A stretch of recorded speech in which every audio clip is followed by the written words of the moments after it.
እንዴት ናችሁ ተከታታዮቻችን? ዛሬ የምናወጋው ከታማኝ በየነ ጋር ነው። ከ20 ዓመታት በላይ በኢትዮጵያ የተቃውሞ ፖለቲካና የመብት ተሟጋችነት እንቅስቃሴ ውስጥ በቀዳሚነት ከምንጠቅሳቸው ሰዎች አንዱ ነው። የኋላ ፖለቲካው ወሰደው እንጂ ከዛ አስቀድሞስ በጥበብና በማህበረሰብ መድረኮች ላይ በሚገባ ይደምቅ የነበረ ሙዚቃ፣ ስነ ጽሁፍ፣ ቲያትር አጥብቆ የሚወድ የአደባባይ ሰው ነው ታማኝ። እኔም እንግዲህ የትርኢቱን ስርዓት ለማስከበር የመድረክ ወታደር፣ እናንተን ከባለሙያዎች ለማነጋገር ኦፕሬተር፣ በጎደለ ቦታ ለመሞከር ጆከር፣ የአድናቆትን ሂሳብ ለመቆጣጠር ካሽር ሆኜ የማገለግላችሁ ስሜ ለዋስትና የሚበቃ ተግባሬ የመድረክ ጠበቃ፣ የትምህርት ደረጃዬ ኤምኤ ማለትም ማስተር አናውንሰር፣ ሰላምታን የማስቀድም ሰላምታ ሲባል ሰላምታ ራሱን የቻለ ትርጉም አለው። ሰውን አከብራለሁ፣ ላዝናና ጥራለሁ፣ ምን ጊዜ እደክማለሁ፣ ታማኝ ይባላለሁ። እኔና እናንተ የተግባባ ይመስላል። ብዙውን ጊዜ ምሬት በማይርቀው ፖለቲካችን ውስጥ የተከለለ ቢመስልም ታማኝ በየነ ሊወራ የሚገባው ሊወሳም ተገቢ የሆነ ኪነጥበባዊና የግል ህይወት አለው። ዛሬ መድረከኛውን ጥበብ አፍቃሪውንና ሰውየውን ታማኝ በየነን ፍለጋ እንወጣለን። አልፎ አልፎ ታዲያ በጎንዮሽም ቢሆን እንደው ሾለክ እያልን ፖለቲካው ሰፈር መገኘታችን የሚቀር አይመስለኝም። ዛሬ ከታማኝ ጋር ራሱን ታማኝን ጥበብንና ትላንትናን እናወራለን። አብራችሁን ስላላችሁ እጅግ ደስ ይለናል። ላይክ፣ ሼር፣ ሰብስክራይብ ማድረግ አትርሱብን። በጣም እናመሰግናለን አብራችሁን ስላላችሁ። ከአድማስ ባሻገር ጋራዊ ከለለን ተራራ የጋረድና ወንዙ የለያየን ግን የምሽት ዝግጅታችን ያገናኘን በመላ ኢትዮጵያ ዳንስ ባህር ለተሰማራችሁ ሙዚቃ አፍቃሪዎች እንዴት ከረማችሁ? እንኳን ለዛሬው ቀን ደህና አደረሳችሁ ይላሉ በሙሉ እናንተ አስደሳቾች የጎንደር ክፍለ ሀገር ሙዚቃ ጓዶች። መልካም አዲስ ዜና፣ ታላቅ የምስራች ድረስ ለክቡራን ተመልካቾች በእንቅስቃሴያቸው በዜማ ስልታቸው የምትወዷቸውና የምትናፍቋቸው ከእናንተ ተዋጊ ወደስ ተሰላላቸው ምርጥ አርቲስቶች ናቸው። ወደዚህ ልምጣና ልጆች አንድ ጥያቄ ጠየቁህ አሉ። ለምንድን ነው እናታችንን በእኛ በኩል የምታናግራት?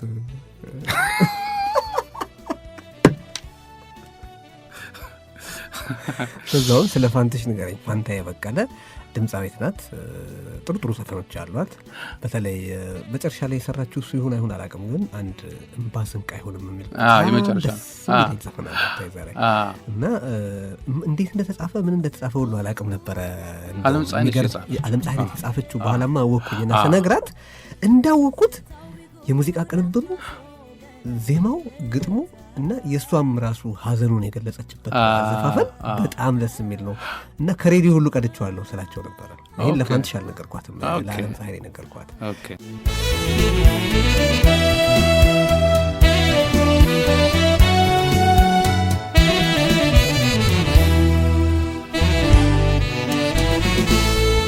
ማዕድ ክብሩን ካጣ ጽዋ ከተለየ ናፍቆት ከበቀለ ሰነበተ ቆየ ፍቅር ተነጥቄ ልምዴ ቀርቶ መና ላልችለው አስቻለኝ ሰው ብርቱ ነውና እና እስቲ ስለ ይህንን ያነሳሁት ፋንትሽን እንዴት እንዳወካት እንድታወራ። እሱ ያው በል ያው እልህን ነካቸዋ ነው። ክፍለ ሀገር ስንሄድ ገና እሷ አዲስ ተቀጣሪ ነች እና መጣ ካሴት ሙዚቃ ይዤ ነው የምዞረው ክፍለ ሀገርም ስንሄድ እና የዛ እንግዲህ አዳዲሶች ሲመጡ ምልትተናኮል የለም ያዥ ይስተባል የማይሆን አይነት አለችኝ። ማነች? ያን ጊዜ ደግሞ እውነት ለመናገር አሁን ለምን ያጠይቃቸውና ለምፀሐይን አንዴ 6 ፓክ ነኝ ጆንትራ ተቆረጠ ነው የምባለው። ያኔ መልክ ነበር ይዘነጣል እንደ ጉድ። እንዴት ነው እኛ ስቴጅ ላይ ወጥተን ምንባለው? እንዴት አይነት ድፍረት ነው? እስቲ ያስብ። ትንሽ አራራጣችን ነው ማለት። አይ ደስ ይላል። በጣም ጥሩ ነው። አሁንም አብራችሁ አላችሁ ልጆች አፍረታችኋል። እናታችሁን እንደዚህ በሏት ትላለህ ሲባል አይ እኔ አኩራፊ ስለሆንኩ ነው። እኔ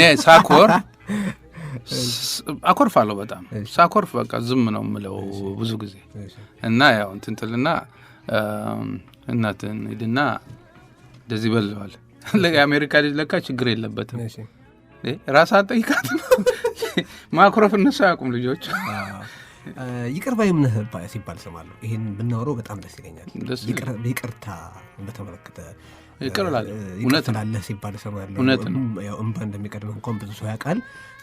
ጸጸትን በተመለከተ እንናወራ ነው። እሺ እንግዲህ ይቅርታን በተመለከተ ያለህን ሐሳብ። ያ በጣም ይቅርታ መጀመሪያ ያው እንዳልኩት ጥርሴን ነክሳለሁ። በጣም ያንገጫግጭኝ ምንልና ስትናደድማ ጸጉሩን ተነጫለህ። ድሮ ነው ግን ክቡራትና ክቡራን ድሮ ነው ቴዲ በጣም የ2017 እያደረገ የሚያቀርበው ይሄ በ1820 ገደማ የሆነ ነው። እሺ እድሜውንም እያሰላችሁልኝ። እሺ ለምሳሌ ልንገር አዲስ አበባ ስታዲየም በሰራሁት ስራ ያው ታሰርኩ እና አሁን ሳልፈልግ ልናገር ነው። ሲመቱኝ የሚጠይቁኝ ስለ ታምራት ላይ ነው ይጠይቁኝ። እንዴት እሱን ታዋርደዋለህ? እንዴት እሱን ትሰድባለህ? አንተ ማን ምናምን እያሉ ነው። እንግዲህ ከዛ ከስቴዲየሙ ማን ከመስቀል አደባባዩ በፊት እና እኔ ፐርሰናሊ አቶ ታምራትን አልሰደብኩትም። ፖለቲካ እምነቱን እሱ ባለበት ተናግሬያለሁ። በዛ ትንሽ እና ሌባ አስባልከው ምናምን ነው የሚሉኝ። የሚያናድደው ግን ፓርላማ አመጣሁት። አዎ አለሱ። እኔ ግን አላልኩም። በጣም አዘንኩ። እኔ ለምን ደውም አንድ ጊዜ አንድ ሰው ላገናኝህ አለኝ። እሱ ስልጣን ላይ ያለ ደግሞ ከሱ ጋር ኧረ ወደዛ ምናምን አልኩ። እልህ ግን ነበረኝ። አንድ ቀን እዚህ ከመጣ በኋላ ስልኬ ጮኸ። ሳነሳው ሄሎ ስል ታማኝ ነኝ ያው ማን ልበል ታምራት ላይ ነኝ። ከዛ በፊት ግን ምን ሆነ መሰለህ ቴዲ አፍሮ ይታሰራል። ቴዲ አፍሮ ሲታሰር አንድ ጓደኛዬ ዘፋኝ እየሄደ ይጠይቀዋል እና ያ መልእክት ልከዋለሁ አይዞህ ምናምን በለው ምናምን እያልኩት ሲሄድ አንድ ቀን ታምራት ላይ ነኝ ያዋል እስር ቤት ውስጥ እና ግቢ ውስጥ ሆኖ ሰማይ ያያል። የሚጠይቀው የለም እና አዝኗል። ታምራት እንዳስገረፈች ስለሚያውቅ ለመንገር ፈራ ያለች እንደምንም ብሎ አንተ ታምራት ላይ ነኝ አየሁት እንዴት ነው ስለው በጣም ያሳዝናል እንደዚህ ሆኖ ሰማይ ያያል አለኝ። በጣም ልቤ ተነካ። ታውቃለህ 10 ምናምን ዓመት አብሮ ታግሎ መጥቶ ይሄ ሰውዬ ወጣትነት እድሜውን ጨርሷል። ለምን እንደዚህ ይቀጡታል? በጣም በእናትህ ገንዘብ መስጠት ይቻላል ስለው አዎ ስጥልኛል። ይሄ ለእንትን ሳይሆን እና የእውነት አሳዘነኝ። ፒክቸር ሲያደርግልኝ ነበር እሺ ብሎኝ ፈርቶ እሱም ደግሞ ሳይሰጠው ቀረ። እንደዛ ይቅርታ ላረገው አድርጌዋለሁ ያን ሲነግረኝ ነው እና ልክ ታምራት ነኝ ሲለኝ ሰላም እንደምን አለ እንኳን እግዚአብሔር አስፈታ ምናምን አልኩት። እኔ አሁን በጌታ ስም ቆሜ ነው የማናገርህ ይቅር በለኝ አለ። ኧረ እኔ ድሮ ነው ይቅር ያልኩ ገና እስር ቤት እያለ አንድ ጓደኛ እንደዚህ ነግሮኝ በጣም ያንን ይቅርታ ያልኩና በፍጹም ግን ይቅር ካላልከኝ አልቀመጥም አለኝ። በስልክ ነው የምንባለው። እኔ የምልህ ይቆም ይቀመጥ አላውቅም ግን አይ ግድ የለም ነው አምኜው ነው በቃ ይቅር አልኩት። ተገናኘ በቃ ግን ያው ልዩነታችንን አስረዳሁት። እኔንስ ይቅርታ አልከኝ ግን በአንተ ትእዛዝ ደግሞ የሞቱ የተገረፉ ተሰደዱ ምን ያለው እነሱ እንዴት ነው ይቅርታ የምጠይቃቸው ብዬ የራሴን ጥያቄ አቀረብኩለት። ከኔ ያለውን አወረድኩ ማለት ነው እና ቂም ይዘህ ስትቀመጥ እንደ ካንሰር ነው ይበልሃል፣ በጣም ይበልሃል። ውለታስ ይጫንሃል ወይ? ለምንድን ነው ይሄን የምጠይቀው? ቴዲ በደንብ ስራህን ሰርተሃል። አንዳንዴ በመርሆችህ ላይ ልዩ ሁኔታ ታደርጋለህ ወይ? ማለት ኤክሰፕሽን ታደርጋለህ? ለምሳሌ አንድ የምታምንበት ልክ ነህ። ውለታው ይጫነኝና መርሆዬን ይጋፋብኛል አንዳንዴ። ልክ ነህ። ትዕይንተ ጥበባት በጣም ትልቅ መድረክ ነበረ። አንተም ራስህን ካሳየህባቸው ዝግጅቶች አንዱ እንደነበር ይባላል። ስለሱ 2 ደቂቃ የሆነ ነገር በልና የመጨረሻ ጥያቄውን ጠይቃለሁ። እሺ ትዕይንተ ጥበባት በቃ የተለያዩ ነበሩ። እሺ ምን ይካተትበት ነበር? ምን ማይካተታል? አይ መጀመሪያ ብሔራዊ ቲያትር ነው የተጀመረው። ምንድነው የተለያየ ጥበብ አይነቶች የሚቀርቡበት ሆኖ ልክ ከጥበቡ መድረክ የተገለሉትንም እንደገና በማምጣት ከኋላ የነበረውን ነገር ማያዝ አዳዲስ ደግሞ የሚወጡ አርቲስቶችንም እግረ መንገዱን የሚያስተው በጣም በቃ በ2 ሰዓት ውስጥ ታምር ነበር የሚታየው። ያን ጊዜ በኢትዮጵያ ሰዓት 10 ሰዓት 4 PM ነው ትርኢቱ የሚጀምረው። የስራ ሰዓት ነው በዛ ሰዓት። አንድ ጊዜ እንዳውም የኢሰፓ ዋናው ሁለተኛው ሰው በዛ ሲያልፉ ምንድነው ሰው እዚህ የተሰለፈው ሲሉ ትዕይንተ ጥበባት ምን ዘፈን ለማየት በስራ ሰዓት ብሎ ወደ 6 ወደ 12 ሰዓት ይብሎ አዘዙበት። ሰው ለ4 o'clock ይውል 1 o'clock መጥቶ ይሰለፋል። እንግዲህ ያን ጊዜ ነው ታማኝ የሚባለው የወጣ። አሁን እንግዲህ ጉረኛ ልታረጋኛለህ የእውነቴን ነው። የፊት ለፊቱ የብሔራዊ ቲያትር መስታወት ሁለት ጊዜ ተቀይሯል። ሰው ሲጋፋ ሰብሮት እኛ ካልወጣን አይደምቅም ነበር። ቴዲ አሁንም እንደገና ደግሜ በጉራ መነግርህ በጣም የምሬን ነው የምልህ። እንደውም አንድ ጀማሪ ስትሆን አላደልግ ምናምን ትቢት ይመጣል። አንዳንድ ጊዜ አልሰራም ብዬ ተደብቄ እንትን ውስጥ ሂጄ መብራት ስር ቁጭልና ሰው ዝም አለ እንደ ታማኝ አይልም ብዬ እጠብቃለሁ። ግን እንደተባለው ደግሞ በቃ እንባል ነበር እና ኦልሞስት የራሴ ሾው ሆኖ ነበር ማለት ይችላል። አብዛኛዎቹ የብሔራዊ ቲያትር ሰዎች እዚህ ስላሉ የትዕይንተ ጥበባት ተመልካቾችም ዛሬ አሜሪካ ውስጥ በብዛት ስላሉ ይነግሩሃል የሚሉኝ እንደውም ትዕይንተ ጥበባት ነው። እኔ እኮ 1500 በሚይዝ አዳራሽ ውስጥ ብቻ ነው ፌመስ የሆንኩት። ታይ እየተሰለፈ እየመጣ ያየኝ በአንዴ በቴሌቪዥን ታይቻል ለሚታወቁት። ወደዚህ ልምጣ። አጥር በማጠር ተቀጣለ እዚህ ሀገር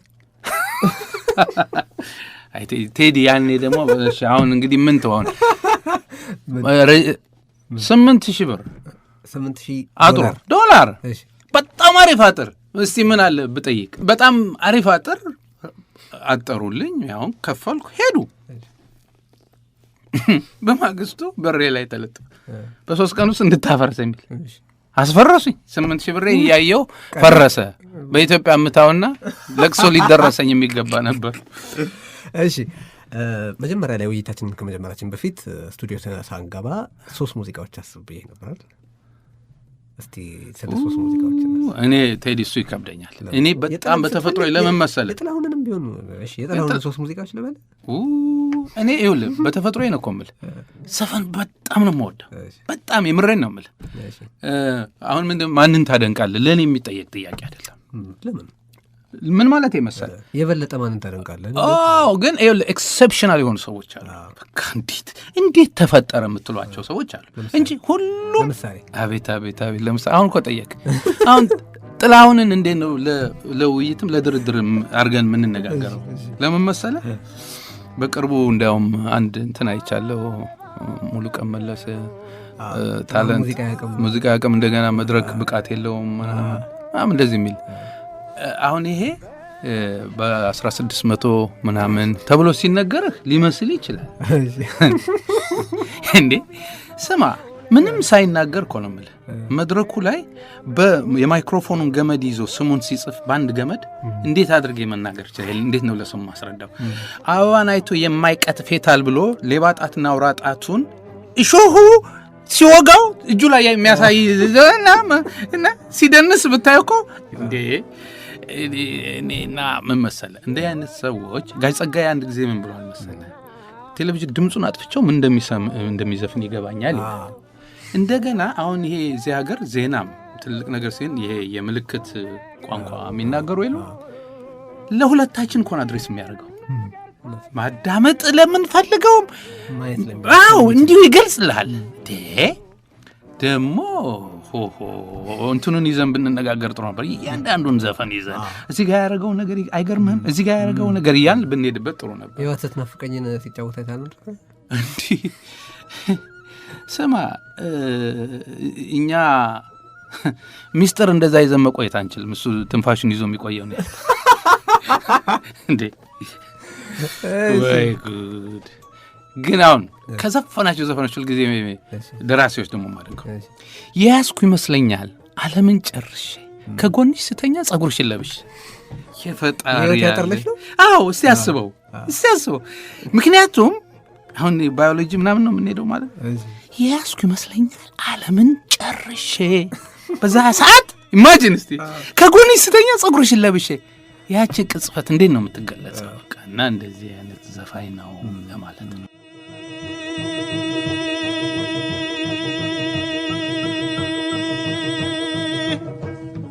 ሕይወት ስትናፍቀኝ አጠገቤ ያለች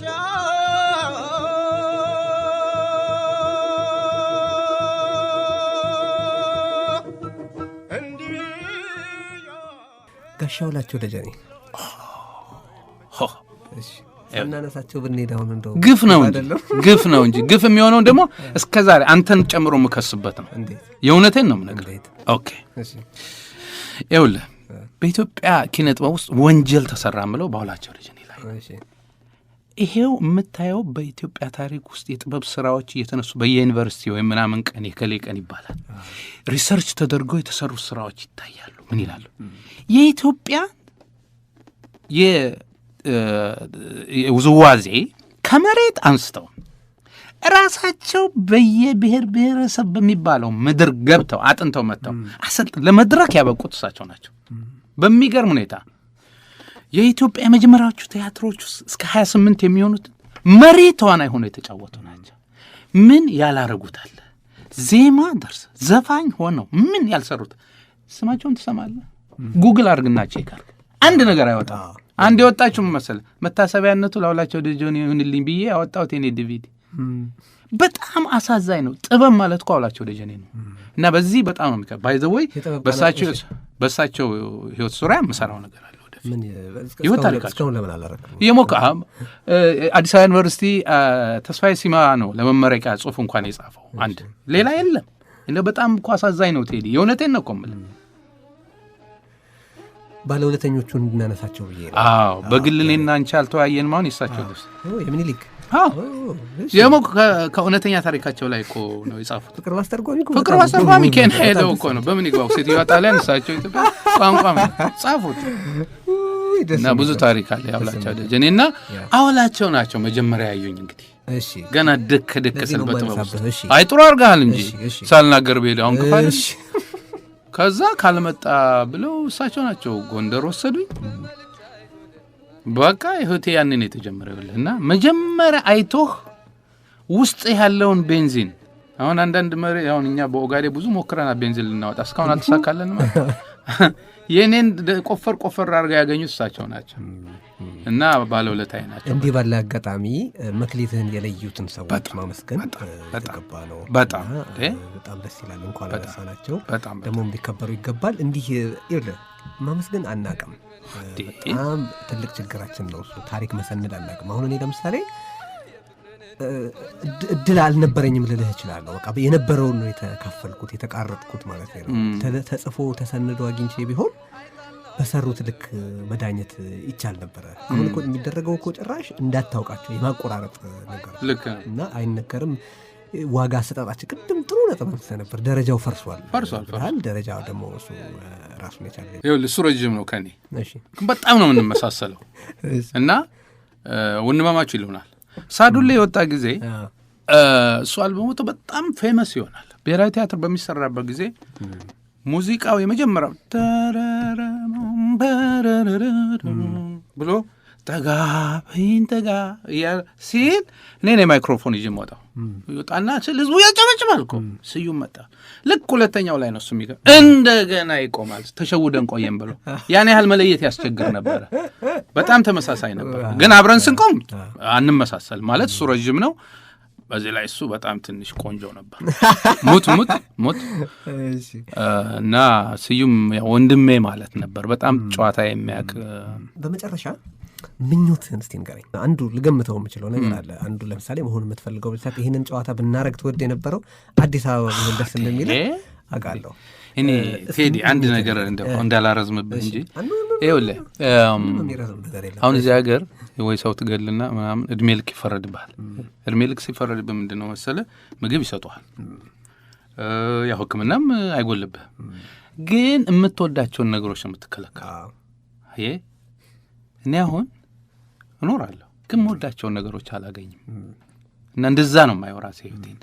እኔ ህይወቴ ከመድረክ ይወጣል ብዬ ለአንድ ሰከንድ አስቤ አላውቅም። ግን ምን ታደርገዋል? ለዛም ይከፈል ስለሆነ ምንም አይደለም። ምኞቴ ግን አሁንም ተመልሶ ጥበብ መድረክ ላይ ሞጣ ይመስለኛል ሁኔታው ሲስተካከል። እዚህ ያለህ ለምን በቲያትር ወይ በመድረክ ላይ በምን ላይ ይጫናሃል? ኃላፊነቱ ማለት ሰው ዘንድ ያለው ስዕል ይረብሻል? ሰው ላይ እኔ ሰው ነው እንጂ እኔ አይደለሁም። እኔማ አሁንም ደስ ይለኛል። እኔ አሁን አንዳንድ ቤት መሰለህ አሁን በኢትዮጵያ ፖለቲካ ውስጥ እሳተፋለሁ እና ሰው የማልችለውን ነገር ያው ይጭነኛል አንዳንዴ አሁን አንዳንድ ቦታ ይሁን ነው የምልህ አሁን ወይ ትልቅ ስብሰባ ወይም ኮንፈረንስም ወይም አንድ ነገር ላይ ስቀመጥ እረሳውና ያቺኛዋ ትመጣብኛለች አቶ ታማኝ ስብሰባ ላይ ረሳው ይሉኛል እኔ ረሳለሁ ብዙ ጊዜ ያኛው ይጎትተኛል እና ያ ቀላል ህይወት ነበር ማለት ብዙ ጊዜ ፖለቲከኛ አይደለሁም እኔ አዝማሪ ነኝ ትላለህ እናኝና የምርህን ነው ወይስ ከተጠያቂነት ለመዳን ነው አይደለም እኔ ቴዲ ምኑን ፈርቼ አይ ሰው አይደለም መቼስ ወቀሳም እንዴ ይሄው ከዚህ በላይ በሽብርተኝነት በዘር ማጥፋት በምን ስከሰስ ከዚህ በላይ የሚያስፈራ የለም ግን ምን መሰለ ፖለቲከኛ አይደለሁም ስል ነገ ድምጽ እንድትሰጠኝ ብዬ ዛሬ ለማጭበርበር የተቆምኩ አይደለም እኔ ለማዋሸት ብዬ ፕላስ ደግሞ እኔ ባህሪ አይፈቅድም እኔ አሁን ቆይ እስቲ ሚኒስትር መሆን የምችል ሰው ይመስላል አይመስለኝም አልችልም እንዴ አልችልም አንደኛ እንደ ልቤ መሆን እፈልጋለሁ እሱ ነው እንጂ ፖለቲከኛ አይደለሁም ስል ግን ፖለቲከኞችን መግፋቴም አይደለም ከራሳቸው አልፈው ለሌላ ሰው መብት ህይወታቸውን አሳልፈው እኔ ብዙ በዚህ ስኖር ያየሁት ደግሞ የሚገርምህ ቤተሰባቸውን ትተው ከሚስቶች ከልጆቻቸው ጊዜያቸውን ቀንሰው አድርገው ኢቭን የቤተሰብ ፍቅር ያጡ በፖለቲካው የሚሳተፉ በጣም ብዙ አሉና ያሳዝኑኛል አንዳንድ ጊዜ ተጨማሪ የሚሰጣ አሁን ለምሳሌ እኔም ከምከሰስበት አንዱ ነገር እየዞረ የህዝቡን ገንዘብ እየበላ ምናምን ይሉኛል አሁን ከትችቶቹ ነው ማለት አሁን ከጋሽ አላሙዲ ብርና ከዚህ የትኛው ይጣፍጣልና የሚቀለው ሴቱ ነው አስበው የሆነቴን ነው ኮመንት እዚህ አሁን ህዝቡን ሰብስበህ 20 ብር አምጡ ለማለት ያለውን ድካሜው እዛ ጋሽዬ ደናዋል ደና ለንደን መሄድ ፈልጋለሁ ብቻ እኮ ነው የምለው ለንደን ኖ ፓሪስ ነው የምትሄደው ምርጫው እንኳን አይገናኝም እኮ እና ሰው አንዳንዴ የሚከስክስ ፖለቲከኞቹ የህዝብ ብዙ እየበሉ ምኑ ነው የሚበላው አንደኛ እዚህ ፈግቶ ኢትዮጵያዊው ትርፍ ከቤት ኪራዩ ከምኑ ወጪ ያለችውን ቆጥቦ ያስቀመጣት ጋር አውጥቶ ላንተ ሲሰጥ ጅል ሆኖ አይደለም ተርፎት አይደለም እና ምኑ ነው የሚበላውስ በምን ሙዚቃ ነው ወይ ሙዚቃና እኔ አንድ የፈለከውን ነገር ማጫወት እንችላለን እንግዲህ ይሄን ሁሉ ደስ የሚል ጨዋታ እኔ በጣም ተደስቻለሁ በነገራችን ላይ ከሙዚቃው በፊት እስቲ ምን ሁሉ ጊዜ እንግዶቼን ሳገኛቸው በማንኛው በቴሌቪዥን በሬዲዮም ሳወራቸው እውነተኛውን ስሜታቸውን እንዲነግሩኝ እፈልጋለሁ ውይይቱ መጨረሻ ላይ ምን ተሰማችሁ ብዬ ጠይቃቸዋለሁ ለውይይቱ ምልአት ሲባል በእኔ ስንፍና ምክንያት የቀረ ነገር እንዳይሆን አይ ምንም የቀረ ተከታታዮችህ ይላኩልህና ያጎደልነውን ሞላዋለን የተሰማኝ ምንድነው እንደዚህ አንዳንዱን ነገር በግልጽ ብዬው አላቅም ሰው ጋር ደርሶ የሚያመጣውን ኢምፓክት አላቀውም ይሄኛው ያልተነገረ ፓርት ስለሆነ ውብ እንደሚሆን ነው አይ ሆፕ ይሆናል ግን አሁን ምን መሰለህ አንዱ እቺ ሰውዬ ግን እድሜዋን ጠጥተዋለች እንደምታስበል አሁን እዚህ ሁሉ ይትማ ምን ልታረግ ነው እንደዛ አይነት ጥያቄ አመጣ ኦሬዲ ልጅ ወልዷል ምን ብሏል ምናምን ብለ በጣም ይገርማል እኔም ቸገረኝ አይ ጥሩ ሙዚቃ እያሰብኩ በጣም ነው እንትን ሰራው ማን ነው የጨመረው ኦኬ እሺ ሙዚቃ አንዱን ባንዱ ላይ አውርተን ተገባውዘን እሺ ምን ለያየው እንዲሆን ነው ምን አንዱን እስቲ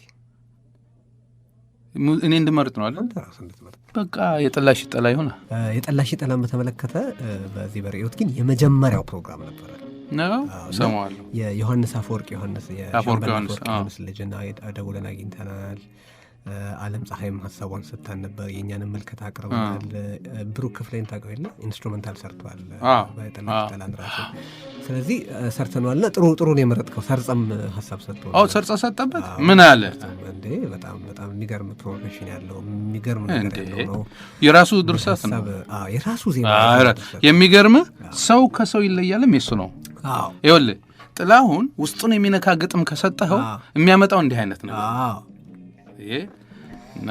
አንዱ በጥላሁን ላይ ያለው ክስ ዜማና ግጥም አይጽፍም የሚል ነው እና ምልክት የሚሆናቸው መሰለ ካሴት ላይ የዘፈነውን ስቴጅ ላይ ሄደው ያዳምጡት አንድ እሱ ነው ምን መሰለ ምን ይላሉ ደራሲዎች አሁን አንዳንድ ጊዜ ያለ ቀናቸው እንትን ያሉ እንቁላሎች ኢንኩቤተር ነው የሚባለው እዛ ውስጥ ይገቡ የለም ዜማ ጥላሁን ጋር ሲገባ ኢንኩቤተር ውስጥ አድጎ ነው የሚወጣው እና አያውቁትም ያን ፓርት ደራሲዎች ይሄን የሰጠው ነው እንዴ ነው የሚሉት በጣም ዜማ እንዴች ነች እሱ ብቻ አይደለም እኔ አስለቃሽ ከማረሷ ብሎ ሲያስነጥስ ሰምተዋል እንኳን ስማ ገና ማረፍ ፍለጋ ይላል ሌላው እኮ አንድ ሌላ ጊዜ በዚህ ዙሪያ በጥላሁን ዙሪያ ስራዎቹን ይዘን እንነጋገር እንደሱ ይሻላል በጣም ደስ ይላል ሰው ማየት ያለ እስካሁን እየሰማው ግን ያልሰማቸው ፓርቶች አሉ እንዴ ይሄን እንዴት ሊሆን ቻለ የምንለው አይ ቀጠሮ እንያዝ እንግዲህ መቼ እንደሆነ አናውቅም በሚል እናያዘው በቃ ባጠራጣሪ ግስ ያዘው ግን እናረጋለን ሬዮት ላይ አንድ እዚህ ላይ ማለት የምፈልገው ጥላሁን አለኝ ባላለው ነው ሊለኩት የሚሞክሩት አሁን እነዚህ ግጥም አልጻፈም እያሉ የሚከሱት ሰዎች አለኝ ባላለው አንድን ኬሚስት እኔ በጣም ይገርመኛል በስፔስ ሳይንስ ኃይሌን በሯጭነት ተጠይቋል እንጂ ዘፋኝ ለምን አልሆነም ስፔስ ሳይንስን ለምን አላወቀም ወይም ዘፋኝ ለምን አልሆነም ወይም ደግሞ ጥላሁን አውቆ ነው የጨረሰው አውቆ የሚችለውን ሰጥቶ ያን ባይችል ነበር እንትኑን ዋልኩን ከፍ አድርጎት ሄዷል እሱን መዝጋት ነው ዋናው እንጂ በጣም አመሰግናለሁ ደስ ብሎኛል እኔ ጨርሻለሁ ታንኪዩ በጣም እንግዲህ መልካም ይመስለኛል ታንኪዩ